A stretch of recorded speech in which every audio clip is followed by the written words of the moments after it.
All right, welcome to yet another interesting episode of Women in Leadership. This is Life 360. My name is Robbie Omondi. We decided that this month, this year, 2026, we are doing things a little bit different. We are talking to women leaders, women who are aspiring to be leaders, women who have also shaped conversations around women in leadership, and women who are very, very interested in ensuring that the voices of women in the country, of girls in the country, of youth in the country are heard through their lived experiences, through their experience with leadership, and through what they aspire to do in leadership to make a difference. And I'm joined by the one and only Gen Z economist.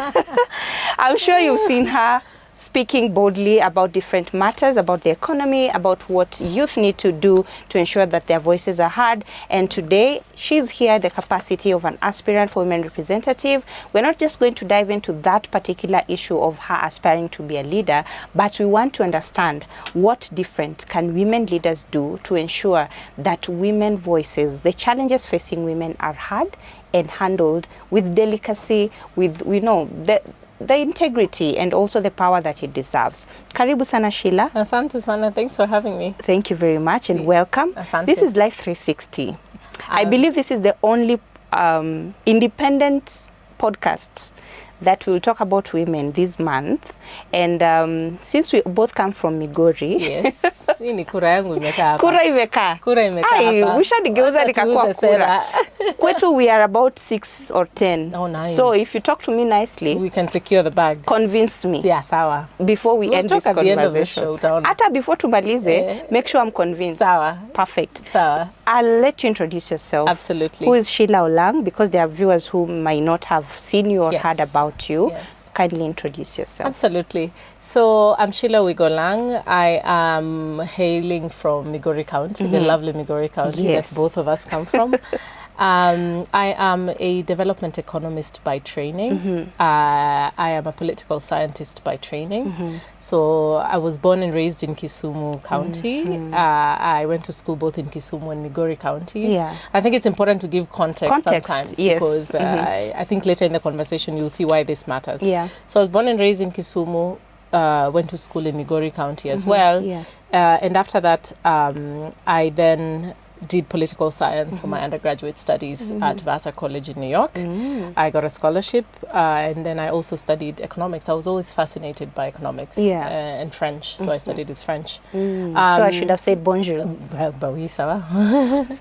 That's good. I'm also an expert in governance and public management. So I have my first master's degree in international finance and public management from Sciences Po in Paris. So I got my first master's from France because I wanted to have a good command of the French language. So I did that. And then finally, I'm an economist because I also hold an economic degree, a master's in economics from the London School of Economics. Wow.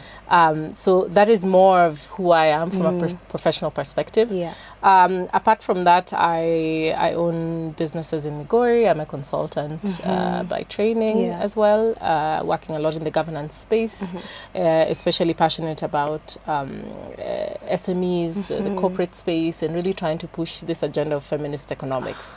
So I think in a nutshell, that's who I am. Wow. Now, many people listen to you or watch you on telly and they say, she's an interesting person. I personally think you're very interesting. Oh, thank you. Because listening to you brings a different perspective to politics. Because we are used to the politics of, I will do this, I have done this, I am trying to do this, and lies. But when we listen to you, you talk about things as they are.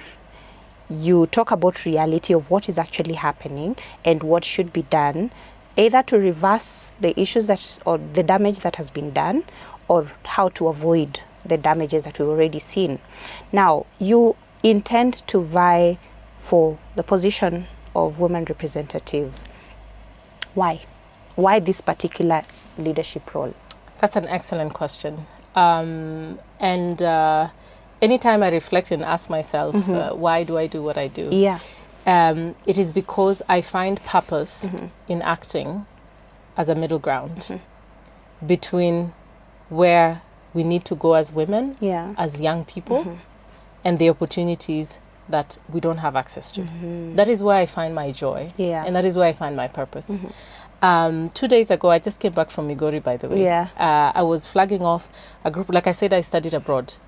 So I was flagging off a group of students who, through my foundation, have been able to access higher education or university studies abroad. Nice. So we are in Oyugio Gango, which is in Rongo. I studied in Oyugio Gango. I was in Oyugio Gango the day before yesterday. Wow. And your top performing student there, her name is Sylvia, had gone through a lot of hardship. Okay. She comes from a very underprivileged family.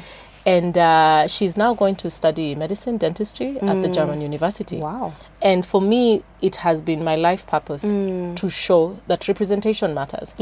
Access to this kind of opportunities, it is very feasible and it is very doable. So that is where I find my purpose. That is my why. My why for me is to be able to say, hey, this is where I have been. These are the experiences I have gone through. I am still learning quite a lot. But with the information that I have, my purpose is to basically act as a connection point. And it goes line in line with my brand of politics. You touched on that a little bit, that why is it that I don't seem to be able to just blindly follow anything? Yes. I think at heart I'm a geek. I love economics. From what you've studied, yes, clearly, I'm a bit of a geek. We can tell. I'm a numbers girl.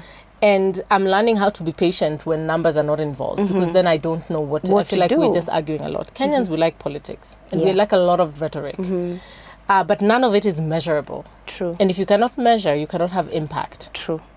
And so for me, as a young person in Kenya, I'm just saying, get to the chase, get to the point. What's the point? What's the point? And so numbers help me get to the point. So my brand of politics, which I am growing deliberately, is a brand that will be very issue-based. In many ways, just to be able to say, systems must work. Less about your personality and the fact that you're sitting there and that you're grand and you're the best thing that ever happened, but more that is the system working. What and why? What and why, right? Is the system working? If I walk into a healthcare facility, whether or not you want to be the president of the hospital, I want to get to the ER. I want to get my first aid done for me, regardless of what I think or how I, what I believe in. If I go to school, I need to be able to access school, and reach my God-given potential and talent. Yes. That is important. So I think we have kind of matured, and this comes. It's a revolution that comes in time, right? I told you I study political science as well. There just comes a time, yenye sasa tumechoka kubeba ufala. And the only way that separates us from where we are and where we need to be is basically just stick to the numbers. They're not going to lie to you, right? True. If I tell you today we have a student who is going to the German university from your former school, Oyugio Gango, it is just a fact. Now, you might like it or not like it, but it is a fact. Yes. And so we must, I think, have a meeting with ourselves as Kenyans, because the politics we look at is also a reflection of us. Us, we choose who them. we are, They don't wake up and choose themselves. True. So it's time for us to have that internal conversation and say, what do we want and how can we best get there? But we have to rebrand politics in this country. It has to be more issue-based and less rhetoric-based. Good that you said that, because now I would like to pick your mind on your understanding of this particular position of a woman representative in the country, as it is and as it should. Okay. The position of women representative, first, I would start with looking at it from a positive perspective. It is important. Why? Because it's an affirmative action, a move. It ensures that we have women who typically have a lot of barriers for entering the political space. Today, the parliament we sit in has about 83 women versus over 260 men. And why do you think that is? It's because of the way politics is geared in the country. It is very difficult for a woman to penetrate and get into the political space. Number one, there's a lot of violence. Women tend to shy away from violence. Number two, you have to overcome a lot of cultural norms that don't really see women in leadership spaces. True. Number three is also access to financing. It's a very expensive endeavor. Very, very expensive endeavor. And we know that women, we are being brought up in a culture where we're not aggressive looking for the deals or closing the deals, you know. Or even going to work. Just to be able to make your basic living, so that then you can then take that money and use it for politics. So because of, these are just some of the few barriers that prevent women women from entering the political space. So affirmative action works. We've seen it in many different spaces, in many different ways. Countries such as, I had the privilege of working in Denmark, for example, in Scandinavia, and it has the highest ratio of, in fact, gender equality. And you can see that it's very intentional, right from the beginning, when they try to push that women also have similar access and similar opportunities. So that is good. Now let's get to the reality. The reality. Vitu kwa ground. Oh my God, that's where the problem is. Vitu kwa ground is where the problem is, because now the office has been dubbed as the flower girl office. If you know the role of a flower girl in any wedding, you just look pretty. Drop the ninis everywhere. Say yes. Serve what you need to be seen, not to be heard. You know, and so the issue we're having today is that, unfortunately, this affirmative action space was also governed by men who end up picking or supporting women who are not deserving of these positions. You are given, you didn't deserve. You don't deserve them. You are given space. You are given support. Like I said before, you need support to access these spaces. So whether it's in political parties or, I mean, I'm not scared to say that a lot of women who end up being women reps are basically, it was a girlfriend of somebody here and there who ended up with a nomination paper, and that's how they ended up there. And a favor was returned. And a favor was returned. You know, unfortunately, yes, you find people saying, "Oh no, but we have a problem with Sheila because Mdomo, she's going to tell us that as it is, and and so that's a problem." That's not the problem. Whoever thinks so, because now we need to know the truth, absolutely, so that we can deal with the truth, and the problem. The thing about women is, anytime we are given space, unfortunately, you carry a big burden. Even you today, you're sitting in media. If we want this to work, you are kind of representing all of us as women, because the minute you mess up, they will say, we can't have any more women. Remember the time when we had that one, and it's the same as even when you look at the experience of black people abroad. I lived in the US, I lived in Europe. It's almost like my behavior was very indicative of Kenyans. I will do one mistake and they will say, you're representative of Kenyans. Yes, Kenyans do this, or black people do that because of that one black person. So unfortunately, that's the discriminatory environment we operate in. Meanwhile, a man will do something and the blame will be allocated to him. Not to the entire gender. We will figure out how to disassociate the two. And so the issue is the bearers of the office. It is not the office in itself. If the office in itself worked as it is supposed to work, people would be saying, can we have more women in politics? Because this is an affirmative action seat. It's supposed to propel you to the next thing. Once you see me there as women representative, the next point should be for me to move on to the next step in a different area, different sector. Maybe then I become, the head of a school, and now I'm running a school for persons with disabilities. Maybe I work on a GBV program, and now I'm running a GBV program. It's supposed to propel. Unfortunately, that's not what it's doing. So a lot of Kenyans are struggling to understand the value of this office that they're actually funding. This year alone, I think in the financial budget 25-26, the budget that is being given to GAF is going to the tune of 4 billion. That is a lot of money for people not to be able to understand what you do with that money. So the problem I'm laughing because Sheila is saying it's a lot of money. Yes. Some women representatives will say, pesa kidogo. Okay. I think for clarification, ni pesa kidogo for the need. Okay. Comparatively. Yeah. For the need, ni pesa kidogo sana. But for the fact that you're spending it on a project that you don't seem to understand its functionality, ni pesa mingi. It's not something you can ignore. Makes sense. You see that? Makes sense. Because if the country is going to allocate 4 billion and you're allocating it to flower girls, then we have an issue. But if the country is allocating 4 billion to an impact-oriented, monitored, evaluated, and value-driven leaders who show that this is why we need to allocate more. 4 billion is not enough. Value for money. And eventually to the woman. Because now, from what you're saying, and even what you've done from Oyugio Gango Girls, maybe mention to us these gaps that you see. Most women representative, or even the leaders we've spoken to, even myself, I would mention, let's say, lack of sanitary towels, lack of empowerment to the women, reproductive health education, and even many more that women will talk about. In your opinion, to be able to separate the role of the woman representative from any other roles. Education has its own, department that takes care of that. There are other, let's say health also has its own part. For a woman representative, and even what you would intend to do, what are some of the challenges you intend to highlight and look at, and even offer solution here and there, if possible? So I guess as you follow this conversation, it's very quick to understand that the seat of the women representative is a very advocacy-driven seat. Yeah. It is less of having fiscal muscles, right? You're going to have a little, and so we need to see what you do with your whatever is there. Whatever is there. So it is not the space that you go into because you're looking to get CDF allocation, and that is not where you are.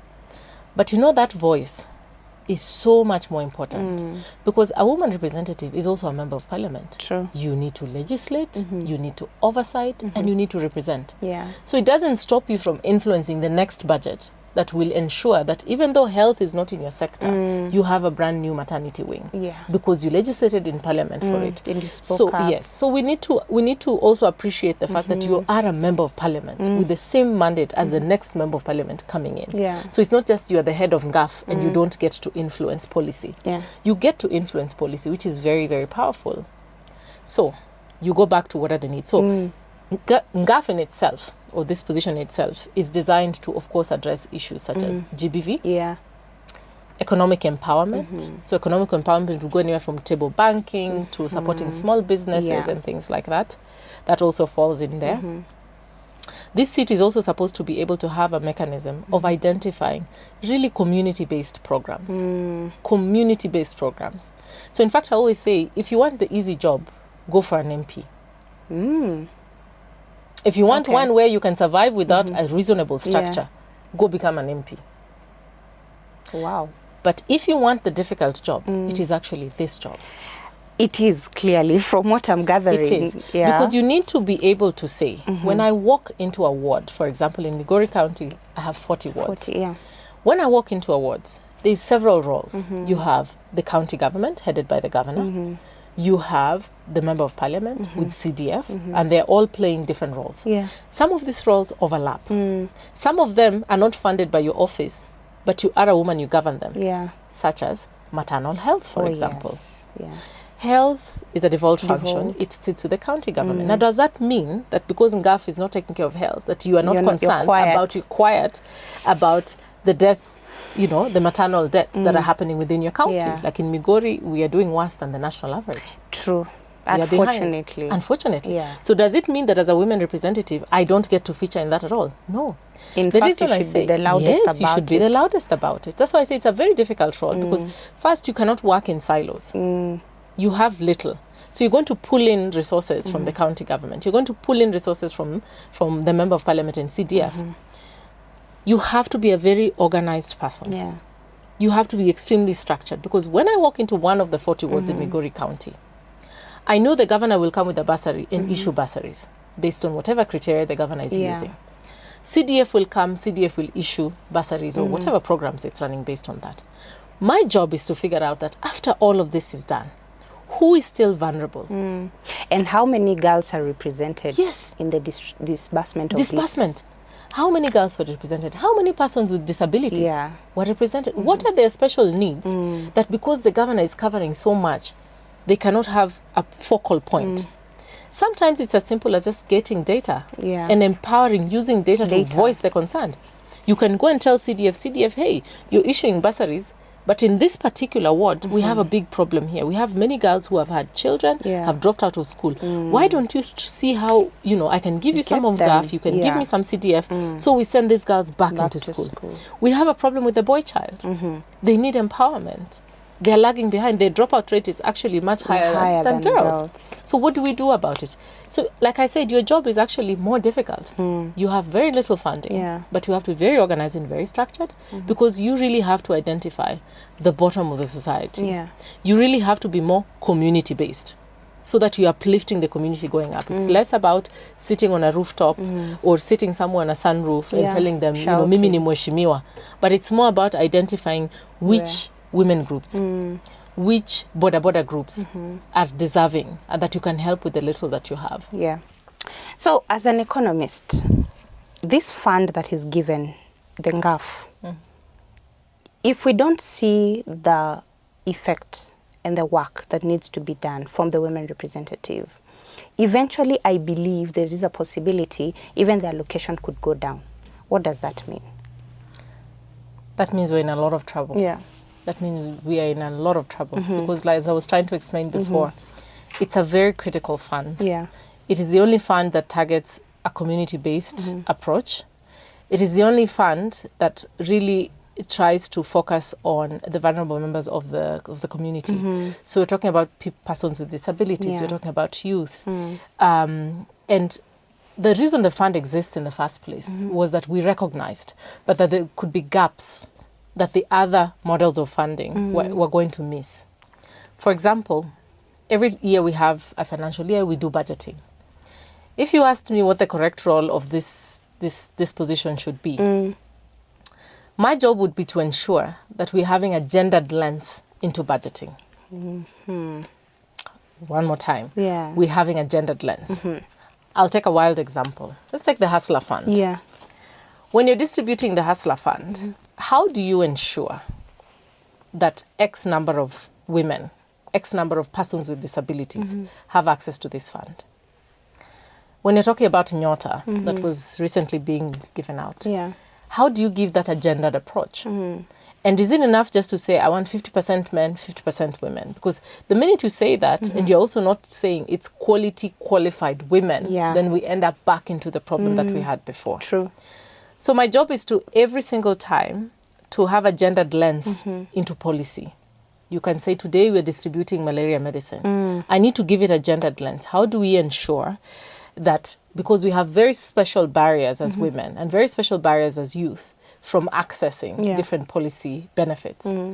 So as an economist, I see this role as really having, in economic studies, we actually have a section called gender economics or feminist economics. And in one of my theses, I worked for the World Bank, and I had the privilege of working on feminist economics. And what it did is it said, the typical ways we measure the economy, cost of living, how much are we doing, the GDP, we needed to give it a gendered lens. Because they realized a lot of economies that were growing, these include Brazil, India, the rest of them, the GDP was going excellent. So it looked good on the books. But women and youths were being left behind. We were having a really bad Gini index, meaning that a lot of wealth was being concentrated in a few individuals. And Kenya, by the way, is on the same trajectory. So when someone tells you the economy is doing well, they're not lying to you. The only problem is there's 3 people at the top who have all the money, and the rest of us do not have purchasing power of money inside our pockets. From the view, it looks good. It looks good. But when you change the view... The devil is always in the details. The devil is always in the details. And so the same applies in questions on matters gender. The devil is always in the details. You can say 10 people were appointed to this position. The question then becomes, but how many of them were women? Right? Today, the county assemblies are doing very well with the 2/3 gender rules. They are in full compliance. Today, the judiciary is doing very well in full compliance. We still have a problem in parliament, right? True. So I'm saying all of this to say that you always need to have a gendered perspective on everything that is being allocated. Why? Women not only constitute 50% of this population, but youths. We are 75% of this population. 75. 35 and below. 75%. True. So for any policy that you're doing, if it is not youth-driven, you're wasting your time. You're absolutely wasting your time because you're not going to be able to have impact. You see? True. And so that's why I started off by saying our role in this position that I'm seeking is actually the most crucial role. Yes. Because you're at the center of everything. Yes, inataka ujipange. Because if we don't get it right, then we have a trigger effect, even at national level. If we don't get it right, we have the Gen Z movement that we had. I was on the street in 2024. Kikula tear gas. Right? Yes. That is what happens when you don't have a policy approach that is gender specific, that is very youth specific, and that is very vulnerable specific. And here I'm discussing people with disabilities. Wow. One role that you mentioned that women representative can actively, or what they need to do, is to table and sponsor bills in parliament. when they do that, or even if they do that, the few we've seen doing that, we've not seen those bills or even the motion coming to fruition. Is it because women representatives don't vote for these bills when they're needed to vote for them, or is it because they are silenced? Or where does the rain beat us, basically? Right. I think it starts from the foundation. There's a famous proverb that says, when you have the rot in the root, it becomes difficult for you to start identifying where we went wrong once we're at the top. Remember, I talked about this caliber of how we are choosing these women. Yeah. And as we have this conversation, we have to remember that there's places with women who are just not women reps, but they're MPs. Yes. And they're doing a stellar job. True. There are also women reps who are doing an excellent job. True. And I'm very proud of them. When I see them, I say, this one is inspiring me.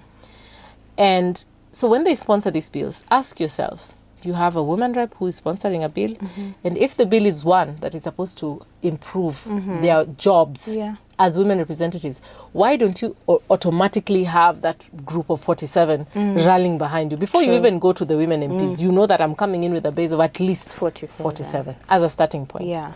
Then you look for your allies, then you push it through. Because, like I said, you're a full-fledged member of parliament. You should not go into parliament and see myself as a women rep. I'm a member of parliament. A leader. Yeah. I am a leader. I get to have a voice at the table. True. I don't get to just shy off to women's issues.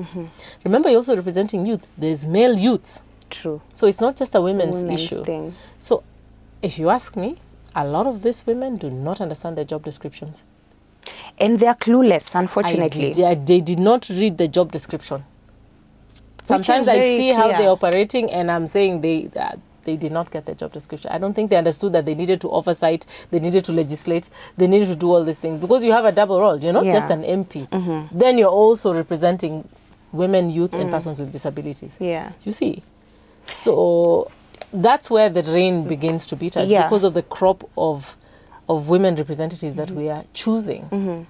And the rot is in the system, like I said, you know? Yeah.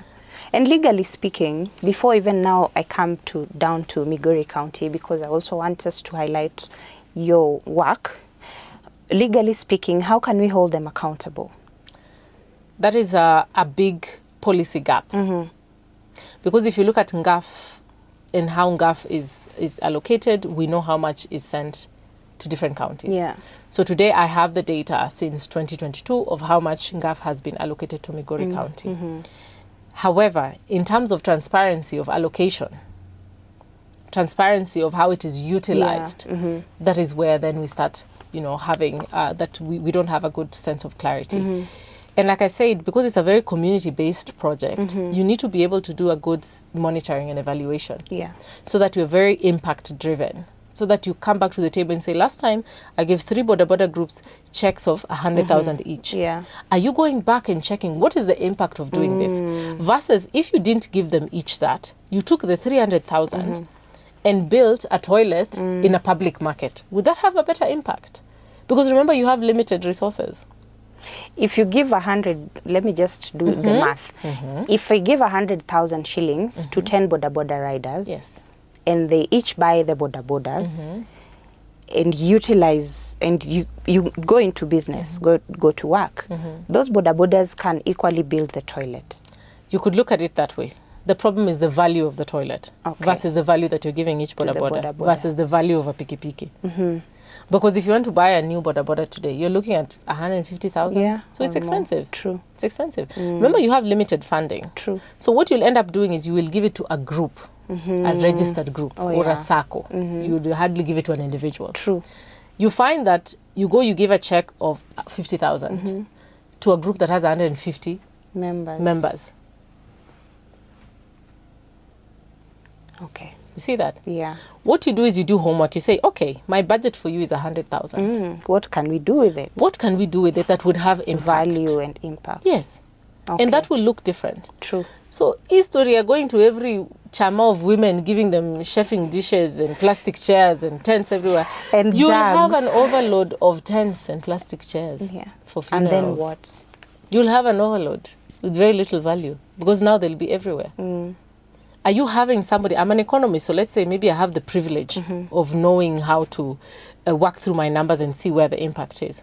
You don't need to be an economist. To understand. Hire one.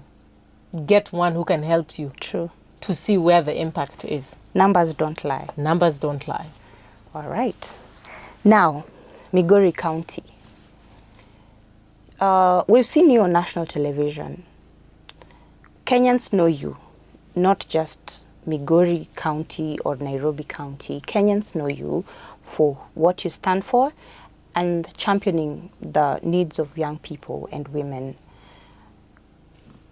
Why did you decide you want to go back to Migori County, work for people of Migori County and not any other seat? For me, I would say, I would actually think you want all of us to vote for you on a national level, yes. But you're taking me back to Migori to vote for you there. Why? That's a good question. I'm actually, I identify as a village woman, believe it or not. In Luo, we call it a gweng. Jagweng. Jagweng. I am a gweng. But actually, my family called me that because no matter where you take me, I have lived in New York, lived in London. But when you bring me here, because I also grew up, in Kisumu was the biggest city for me, so Nairobi is a bit of a maze. Yeah. No, but why Migori?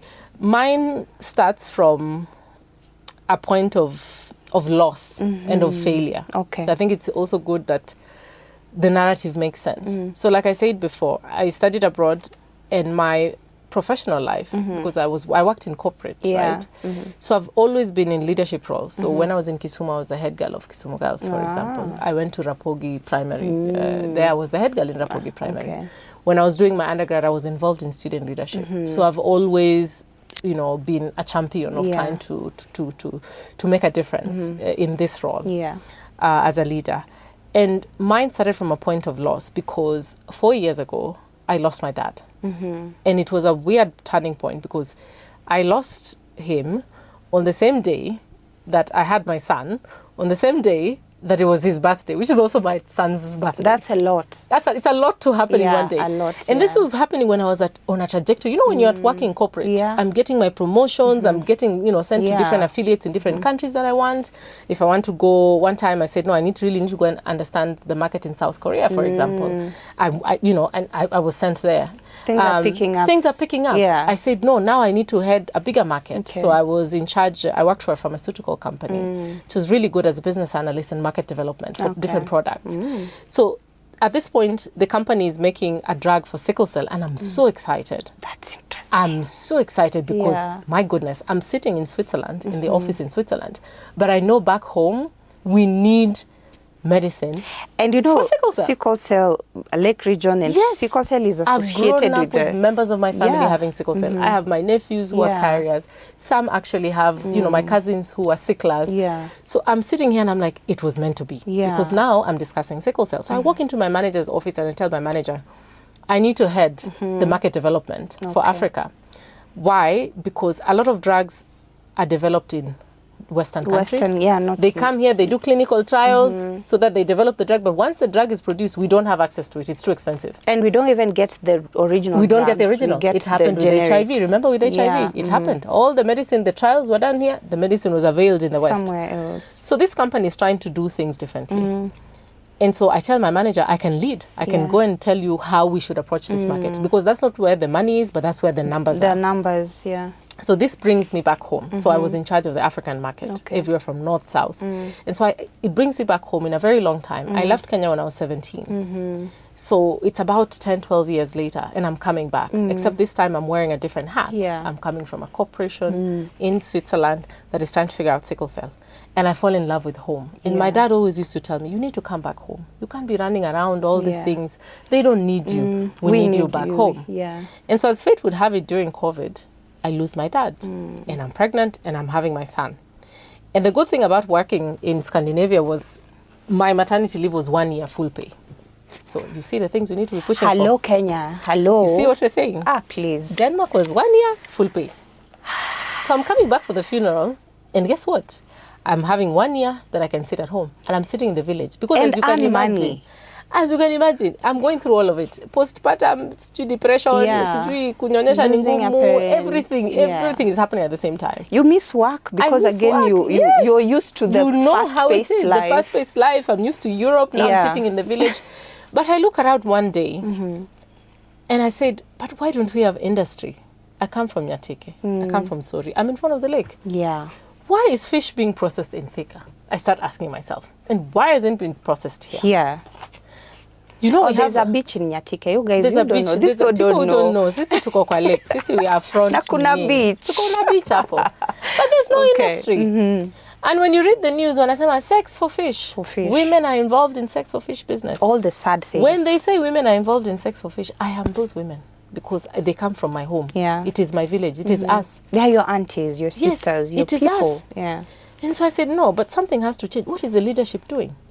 We know that women are involved in the sex for fish business. Yeah. Is there a program? I asked somebody, but is there a program? You have a women representative. Is there any program that is handling sex for fish? No. In fact, now there's also the phenomena of sex for gold. Because we also have gold. By the way, we're a very rich county, Migori. And when you talk about that, the young boys there, they are very young boys who skip school. And so I asked myself, but what is the leadership doing? Yeah. Remember, we have a women representative position. Who is supposed to be looking out for this vulnerable ones? Yeah. I find 9. And I think it's that moment of loss, and I was at the lowest moment in my life, that I decided I didn't want to go back to Europe anymore. I wanted to stay home. And I wanted to stay home, and I could not bring myself to leave because of the circumstances. So when I was in Shags, I spent months and months and months in Shags. And that's when I decided, you know what?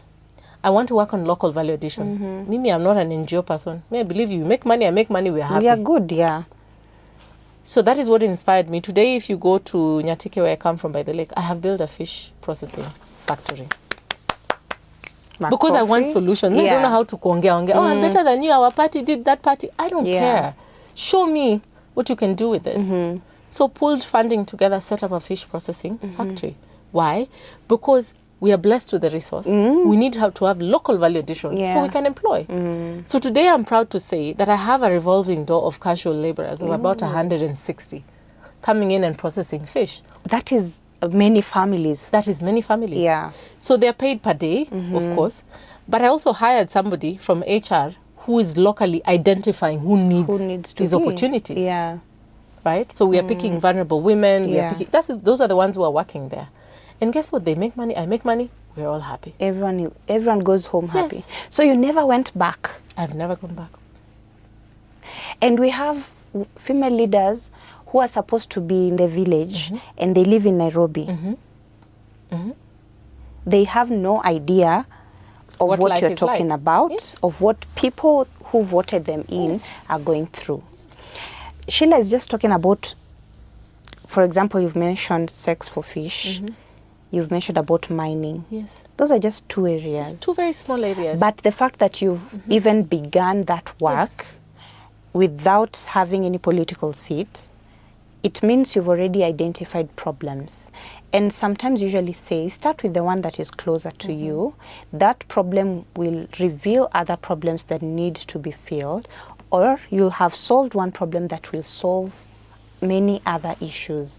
If you've managed to employ 160 people, those are 160 families whose children are in school, who are able to support even cousins and relatives and what have you. Right. You've mentioned about your dad and the period where he inspired you, but he left.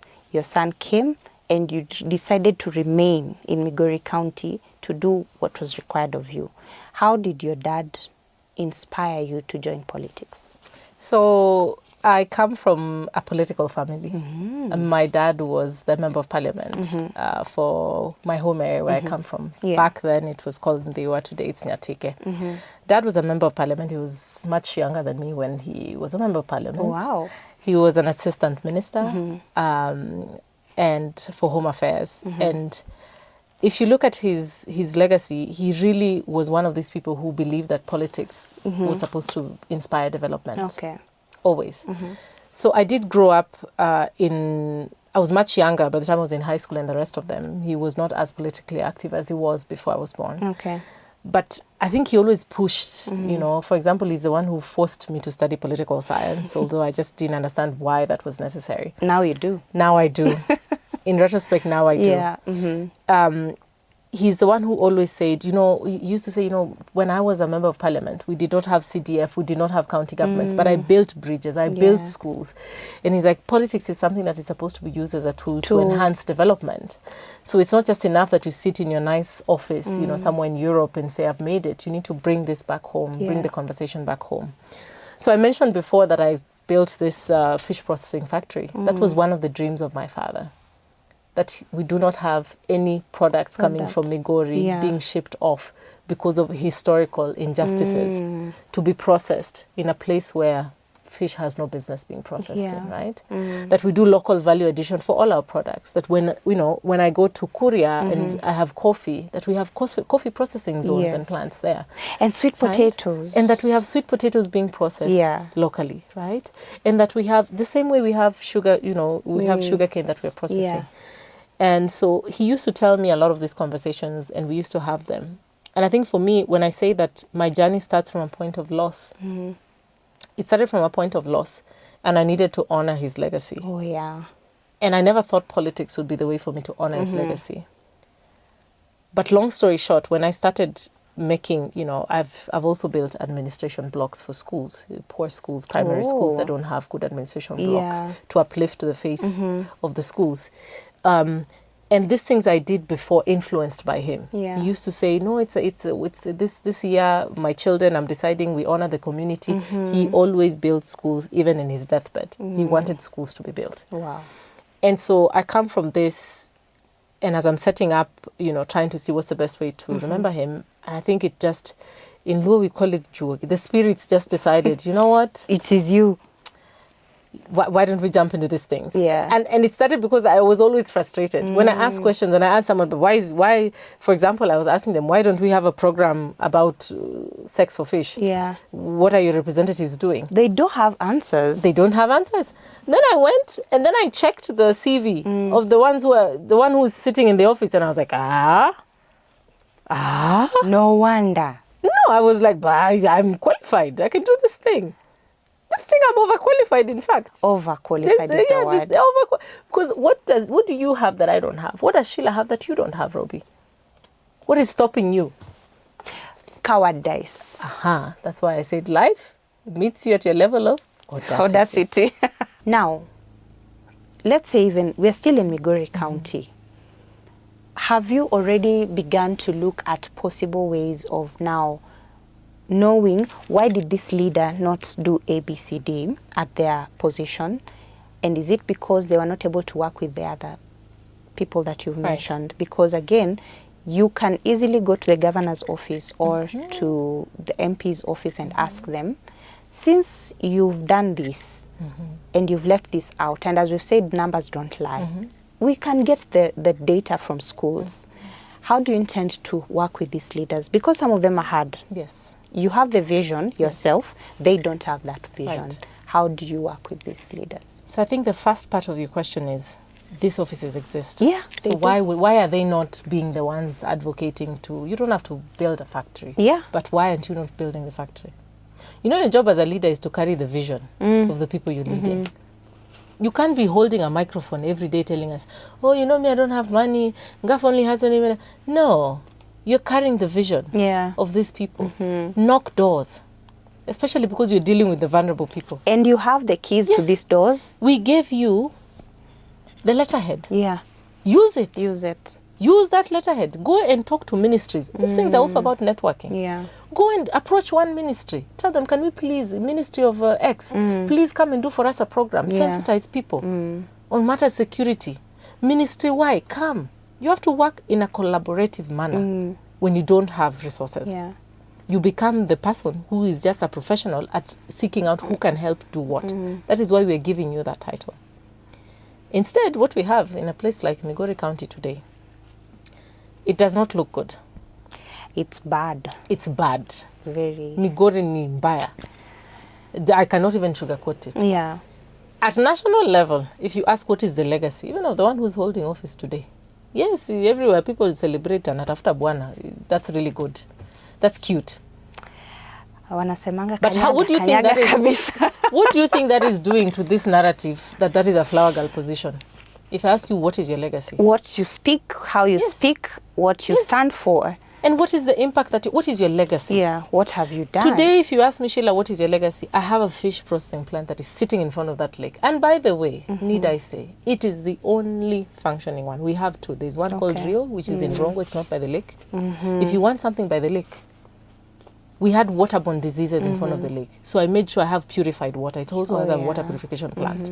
So that when I'm selling ice to the fishermen, they can eat the ice when they're out in the lake and they don't get waterborne diseases. Oh, yeah. So if you ask me to what is my legacy, I love education. I'm passionate about education. This is what I'm telling you. Exactly. School. I'm sending students. In some of the schools, I have students that are day schools because people forget about this. Day schools actually hold high schools, hold most of our students. Many of our students. So I'm looking at a program where, for the little spaces I'm able to impact, I usually pick who are the 2 top best performing students who are vulnerable. But I also check who performed least and were vulnerable. Because sometimes a student may perform poorly not because they're not it's circumstantial. Mentally inclined, but it's the circumstances. It's the circumstances around it. I like that. So you don't just go and say, I just want the A students, students. In this life, by the way, those A students, sometimes they're not even the most successful ones. There's a song that they're the ones who are working for. Yeah. A students are working for these students. Dalia was an A student, so by the way. But the point is that, you look at it holistically speaking. Back in Migori County, if you ask me today, bursaries are being distributed. What is the formula? Well, unatoka Migori. I want you to call somebody from your home today and ask them, do I know where to apply for the NGAF bursary? Because the local MPs, they'll have their CDF offices. Some of them do it online. So you apply online, you apply online and, they have the selection. Tell me where. Have you ever had an application process for NGAF in Migori County? But most things that I hear kwa ground, mtoto wangu, I know someone. Yes. So jina yake, lazima ikue. Yeah, of course. Yeah. What the worst I've seen in Migori County is bursaries being distributed at funerals.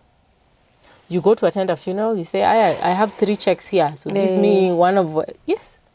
When did they apply? Mwenye atakuja haraka. How did you assess that those are the ones who needed it? And the worst of it all is sometimes these things are even sold. Yeah, that one I've heard. I wouldn't deny. Yes, they're sold. Yeah, even in... You want me to give you a check? This country. They're sold. And then we had a case last year. We are not even touching on GBV. GBV is one of the most important pillars of this office. Yeah. We had a case in Migori last year where a 14-year-old girl was raped by the official driver of the women representative at the office. And this girl was raped because she was going to look for a check for GAF. And I'll tell you for sure, those cases haziendangi mahali. So now, it's not that it happened, because we cannot blame her for the driver. Let's say we want to separate the two. We're not going to blame her for that. What did the office do after that?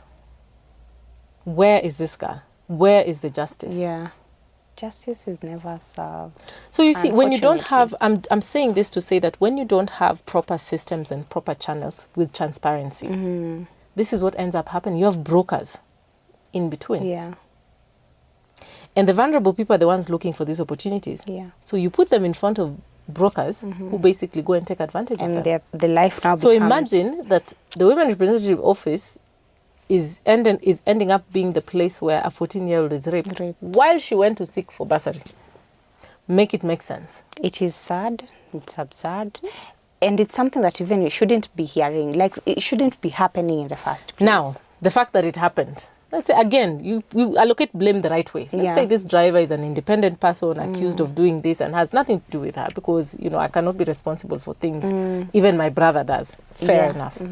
Where is the GBV center in Migori County? Oh, God. Where is it?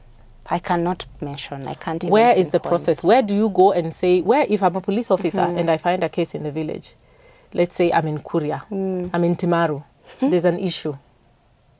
Guys, Timaru, for clarity, hata barabara huko, anyway. Mulize. So now I find a case. I'm calling the office of the women representative, because that's why you exist. GBV is part of your mandate. True. Where are you sending them to? Migori County, persons with disability, another very important component of this seat. We do not have a school for persons with disability in the entire county. Yeah. And there's no plan and there's no talk about it in the entire county. Make it make sense. Even the schools that are there, let's say Basi, facilities are not enough or money is not enough. Even the schools that we have in Migori County, they have no provision for persons living with disability or special children. Yes. So With it special means needs. they are not going to school. Yes. And now watu wanaogopa data. If you ask them, how many schools do we have? How many of them have problems of access? How many of them have special needs? Do they have the data? Will the office have the data? You know, it cannot just be unapenda siasa, but when it comes to development, that's where you draw the line. Then you should stay away from politics. Yes, you want to politic, but when it comes to your core mandate, that is where you draw the line. You're like, but kwenda tu kwa rally to trend, this one is going, hizo number moja. Yeah. There we shine. Hapo I'll give flowers where they are due.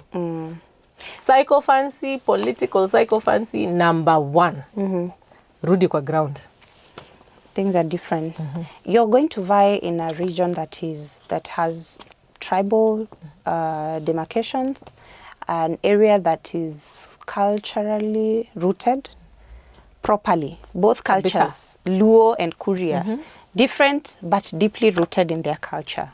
How do you intend to make sure that culture is not a barrier for you, tribal demarcations are not a barrier in your leadership and the changes that you want to make? That's a good question. Migori, sometimes we discuss it as a barrier, but I look at it as a strength. Okay. So I decide to look at it as half full. The glass is half full for me. Why? Migori is very cosmopolitan. Yeah. We have a huge Luo population. Then we have 2 constituencies out of 8 that are actually Kuria. Yeah. We also have a big Maragoli population. True. Huge Maragoli population. We have a good chunk of Kisi population as well. You know, we're in the border. We're bordering just about Kisi, everybody. yeah. The beauty about Migori has always been that you cannot be having that conversation about your tribe. Because if you start saying, I am Korean, you miss the Luos. You start saying, I am Luo, you miss the Koreans. All of the them. Maragolis look at you like, where do we fall in this? So I would say Migori gives you a good foundation for rising your rhetoric above your tribe. The current women representative, she is of Somali origin. She's not Korea, she's not Migori. Right, True. exactly. Yeah. And so that is progressive for a county. True. Very the fact true. that we have elected someone who is not Korean, none of those things, I think that's very progressive, right? So I think mine would just be to kind of bounce off of that. I always say Migori is the only county within, the Nyanza region that has the privilege of not having to sing the one song of I am this tribe and I am that tribe, right? So, no, I don't look at it as a hindrance. In fact, sometimes when I go to Korea, many people say I look like a Korean. Yes. So, in many ways, that's not really an issue. Yeah. And believe it or not, the Kenya we are in today, we're going through an economic revolution. Yeah. So if you want to go there discussing your tribe, instead of thinking about issues and how you're about to solve them for the people, You're at loss. you're at loss. Yeah. So I package my brand of politics to be really a core of who I am. Very issue-based, very data-driven, really trying to listen and base it on servant leadership. True. And that is what works. So for me, I don't really look at it. At no point do I go to a podium and say, I'm going to do better than you because I'm Luo or because I'm Kuria and you're the majority. Neither here nor there. People are going through a lot. True. Women right now are having kids they can't even send to school. Kuna kitu imeintroduce uniform. They want cash in schools. Kids are staying home because of these things. Yeah. People are going to hospitals. We are losing mothers because of giving life.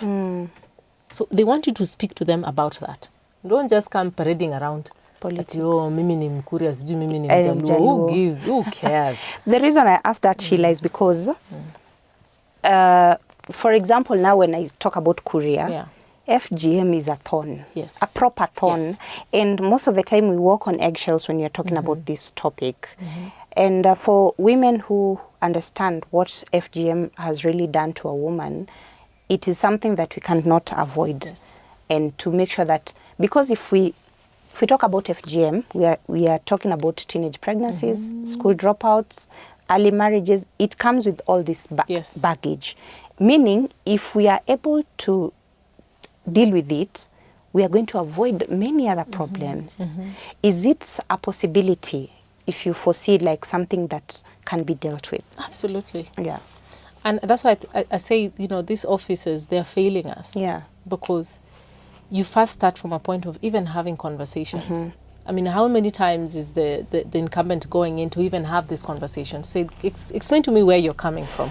Why is this still an issue? Yeah. And how can we effectively tackle it? Okay. I saw a report a couple of weeks ago that they were having, the Ministry of Gender was having an FGM program, actually in Kurenkure East. Okay. The Member of Parliament was there. And I thought it was so worrying that he was there by himself. I was just like, where's the women? Where is she? Where is she?